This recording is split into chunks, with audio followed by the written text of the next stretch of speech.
देवाधिदेव महादेव को मेरा नमस्कार है, जिनके कंठों में सर्पों का हार है, जिनके 3 नेत्र हैं, भस्म ही जिनका अंगराग है और दिशाएं ही जिनका वस्त्र है, अर्थात जो दिगंबर हैं, ऐसे शुद्ध अविनाशी महेश्वर नौकार स्वरूप को शिव जी को मेरा नमस्कार है।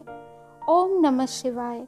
आपको पता है नमः शिवाय का क्या अर्थ है? ये पंचाक्षरी मंत्र है जिसके कि 5 अक्षर में पंच तत्व विलीन है। 9 पृथ्वी का तत्व है, म जल का तत्व है, सी अग्नि तत्व है, वा वायु तत्व और य आकाश तत्व का प्रतिनिधित्व करता है। अभिवादन मित्रों, आज हम लोग शिव जी के प्रदोष व्रत के बारे में बात करने जा रहे हैं। जिस तरह से भगवान विष्णु को प्रसन्न करने के लिए सर्वश्रेष्ठ व्रत एकादशी का व्रत होता है, उसी प्रकार भगवान शिव को प्रसन्न करने के लिए प्रदोष व्रत किया जाता है, जो कि त्रयोदशी तिथि को किया जाता है।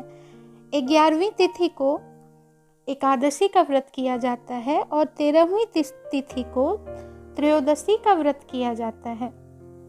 तो इस तरह से महीने में 2 पक्ष होते हैं, शुक्ल पक्ष और कृष्ण पक्ष।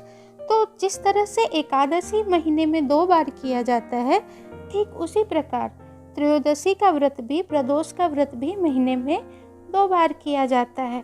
आज 24 फरवरी है, बुधवार है, तो आज के दिन प्रदोष का व्रत किया जाएगा। चूँकि ये बुधवार को पड़ रही है, इसलिए बुधवार को पड़ने वाले प्रदोष व्रत को बुध प्रदोष व्रत कहा जाता है।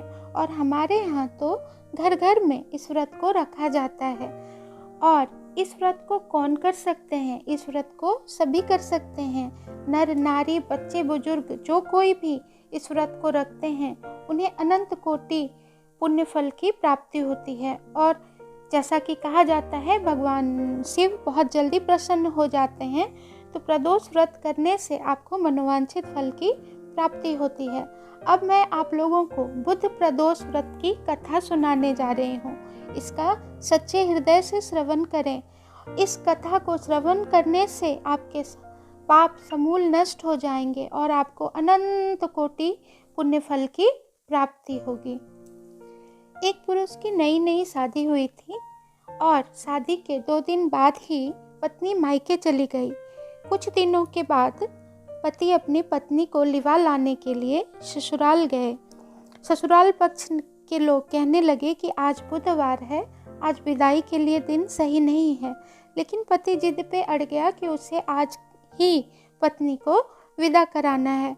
ससुराल वालों ने रोकने का बहुत प्रयत्न किया, लेकिन वो नहीं माना और पत्नी के साथ चल पड़ा। नगर के बाहर पहुंचने पर पत्नी को प्यास लगी। पुरुष लोटा लेकर पानी की तलाश में चल पड़ा। पत्नी एक पेड़ के नीचे बैठ गई। थोड़ी देर के बाद पुरुष पानी लेकर वापस आया तो उसने देखा कि उसकी पत्नी किसी के साथ हंस कर बातें कर रही है और उसके लोटे से पानी पी रही है। उसे बहुत क्रोध आया।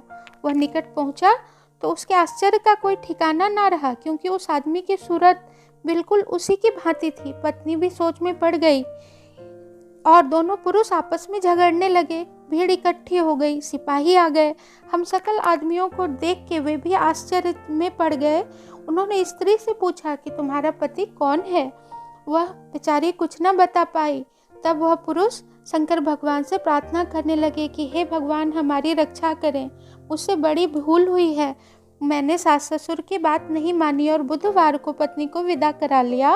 मैं भविष्य में कदापि ऐसा नहीं करूँगा। जैसे ही उसकी प्रार्थना पूरी हुई, दूसरा पुरुष अंतर्ध्यान हो गया। पति पत्नी सकुशल अपने घर पहुँच गए।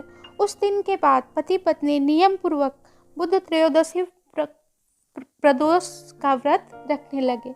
इसीलिए कहा जाता है कि बड़ों की बात को कभी नहीं काटना चाहिए।